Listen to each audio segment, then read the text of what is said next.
y'all need to get with the program. I'm a grown ass man, call me pops, fuck around and take your phone ass man. Everybody.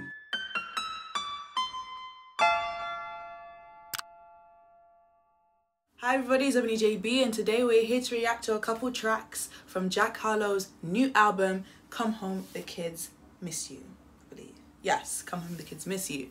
Now, that title alone is a very intriguing one. Definitely has me anticipating the contents of this album, but I'm not going to react to the full album today. So if you're looking for that, I suggest you look elsewhere. In fact, I'm what a fantasy is. Dugging camera dish. I'm a movie star, young Angelina. And I know they say, well, ask yourself, are they right? Cause we can do this every night. Genre, hot like a sauna. Upgrade your Honda. They quit that sobbing. I'll fix all your problems. What's wrong? Loving the doom, doom, doom, and then a little doom, doom, doom, doom that came in. It's just Pharrell, isn't it? With the unique, idiosyncratic sounds, the funky, groovy sounds. I'm loving the production. Dictate things, Kim Jong. And in the background, then bend that shit backwards. Montclair, just in case I end up in Aspen. Told the concert up, that's bigger though. I feel like the whole damn city know. You got it done close to the top pretty soon. Something not just anybody privy to. Something not just anybody privy to. I do not fuck with that stiff shit. Squad lift. Now get this. I do not fuck with that stiff shit. Squad lift shit. What? I need that peanut butter, yeah, that jib shit. Yeah. You should do it. I cannot lie to you, that ending needs to be extended. I need that ending of the song to be another song, a whole new song, a brand new song. I want to see more of Jack Harlow and Pharrell. I feel like they're a very compatible duo. I feel like when they're together, they really know what they want to produce and what they want to give out. Because Movie Star is a very complete and comprehensive track, and it shows Jack Harlow's versatility pretty well. I'm actually pretty proud of him for writing that kind of beat and that kind of concept so seamlessly in a way that, you know, I can say, wow, it works. So I'd actually like to see more of this duo. Maybe Pharrell can bring out some even more versatile sides of Jack Harlow with some more funky production. I look forward to it.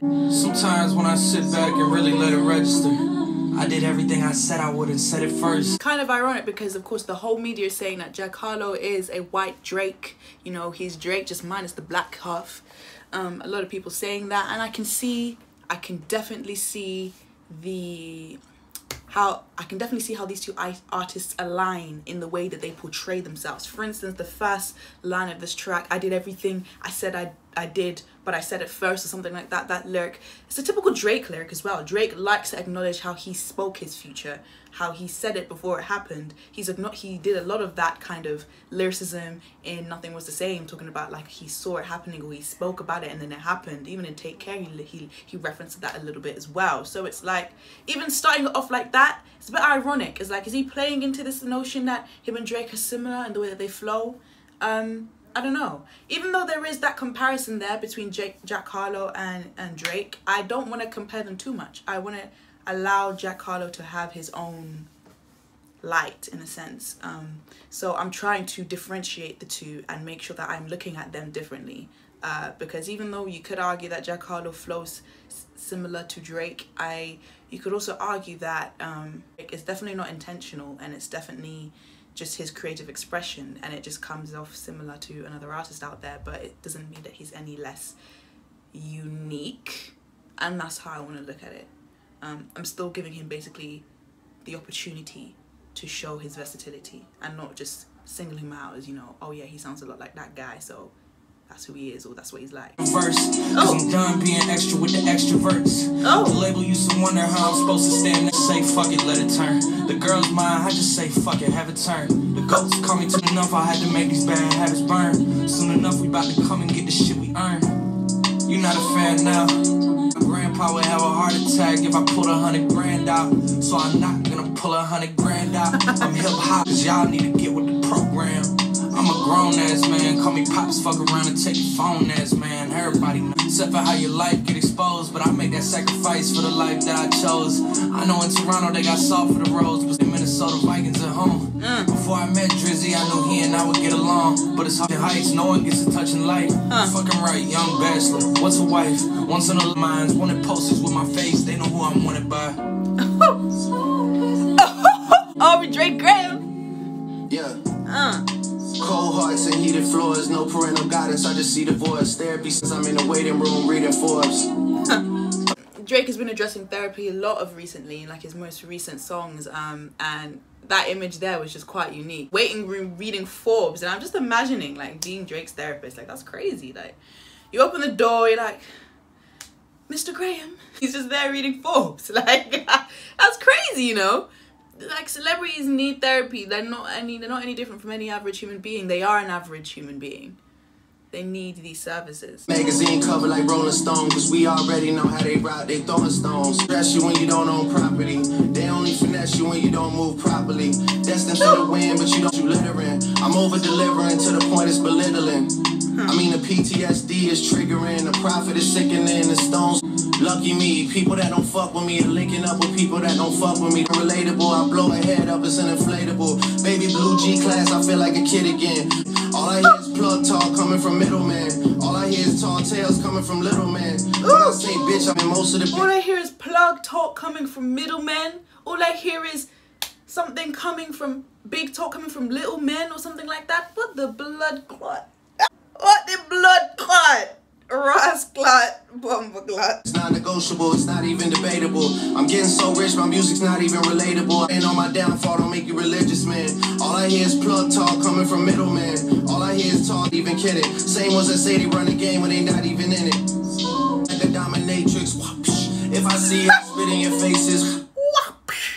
You know what, Drake has been hinting a lot of times that he's into that, I don't know, that dominatrix, chains, blindfolds, handcuffs kind of shit. I feel like he is. I feel like behind closed doors, he's a very freaky guy. My presence in the spot is so abrasive. Box at the Churchill Downs, that's motivation. Churchill Downs is a really sick track, you know, that kind of haunting, melancholic vocal sample there that is kind of it's played upon is a bit like broken, cuts in, and you know what I'm talking about. It's there in the background, but it's like it cuts a little bit, so it makes it sound even more despondent, and I like that. It makes it even more melancholic than it already is, because it's like, wow, she can't even sing fully, it's being chopped apart, like, yeah. And then we've got them not really matching with melancholic flows, but coming with that tone.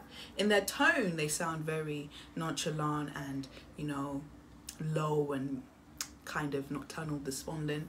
But then the actual words and the flows they're saying is more reflective and more like demanding your attention than the tone they're going with. They've matched their tones to the track, but the words are definitely on another kind of, or in another kind of space entirely. So Churchill Downs, I feel like, is really good for its the way it's being composed. Everything has really been thought about.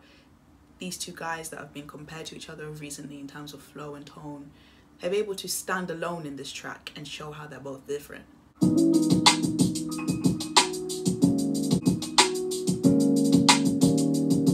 Looking around, it's hard to believe where I'm at. Terrified to see my parents pass. Red carpet and some dress shoes. Birds might be where it's at. You know, like where them Karens like to run a net. I got the T and I ain't sharing that. Who the first of them all? Shorty's been declaring Jack. Fellas hating, I don't blame them. I mean, all these airplanes and these check bags. All these rumors and these unchecked facts. It's hard to see it when you're walking in the grave. Good days, bad days, red lights, fast lanes. Would you never change? Would you be the same? It's nostalgic enough, but still fresh and new enough. It's like, I don't know. It's so interesting. Yeah, I heard Timbaland there. Check the credits. Timbaland is there in the production credits, so it's nice to have some Timberlake and Timbaland again being brought together with a Jack Harlow track. I like it. Which hit the slugger field first pitch. 7-figure brand deals tend to feel worthless. Take facts. Old friends, I forget to text back. Maybe this will show you. I love that little like kind of soft keyboard effect they've got going there and how it runs, allowing him to like loop back with that kind of pre-chorus thing he's got going on there. It's really cool. You're walking in the grave. So many flags looking out of time flew. Just tell me one thing that's true. When I ain't up, you hold me down. Right. Hold me down. Yeah. So that's 3 tracks. That's the only 3 tracks we're gonna listen to of this album. And how can I say? So far, I'm actually really enjoying it. I'm enjoying the versatility that I'm seeing from Jack Harlow so far. And I'm enjoying the kind of connection he forms with each feature. He works very well with his features. I can sense really good harmony in every track where there's a feature, which is not always the case in music. So it's good for him to achieve that so far in this album. I can't wait to hear the rest of it, but for now, those 3 tracks for me are rated highly. So it's a good start, you know. And thank you guys for watching my reaction to a few of Jack Harlow's songs from his album Come Home the Kids Miss You. I hope you like this reaction. Don't forget to give it a thumbs up. Don't forget to smash the subscribe button down below and leave a comment down below of your thoughts. I'll see you guys all next time.